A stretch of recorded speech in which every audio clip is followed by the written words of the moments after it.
bien, elle est très éparpillée cette flotte. En fait, on a des bateaux, tout un groupe en pointe, et puis après, on a l'impression qu'ils sont en période migratoire parce que voilà, la flotte forme un V.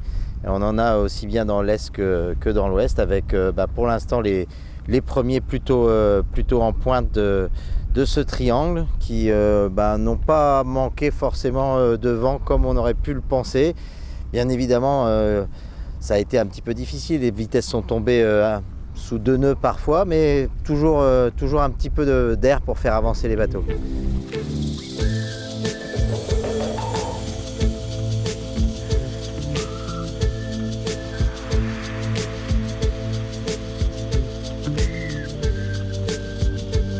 On espérait à peine 70 000 en 24 heures sur les premiers routages.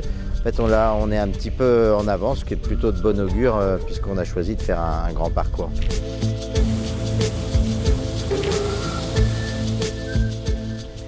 Ça a pas mal distribué pendant la nuit. Il y a Sébastien Simon là, qui est parti un peu tout seul devant.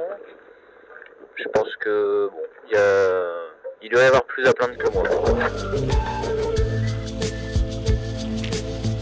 Voilà, on les voit naviguer bâbord à mur. Et puis ça va être l'occasion surtout d'aller dormir, de mettre le pilote automatique. D'ailleurs, quand on regarde ce bateau devant nous, voilà, il est tout vide. Et ma foi, c'est propice maintenant à la récupération parce qu'ils ont peu dormi cette nuit.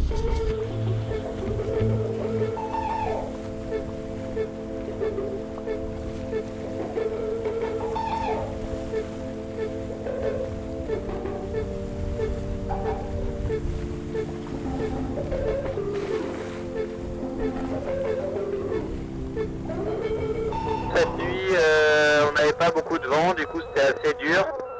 En fait, c'est surtout la houle le problème qui nous oblige à être tout le temps sur les voiles et du coup c'est assez compliqué de faire avancer le bateau, mais j'ai trouvé une config sous pilote qui permet de me reposer et puis de faire avancer le bateau en ligne droite. Sinon on est tout le temps obligé de compenser avec la barre et c'est assez usant. Rien n'est encore fait. Il y a 12 000 d'écart entre le premier et le dernier sur la route. Mais avec les décalages qu'il y a en latéral, tout ça c'est encore récupérable au profit d'un vent qui rentre un tout petit peu plus fort à l'est ou à l'ouest. Non, rien n'est fait.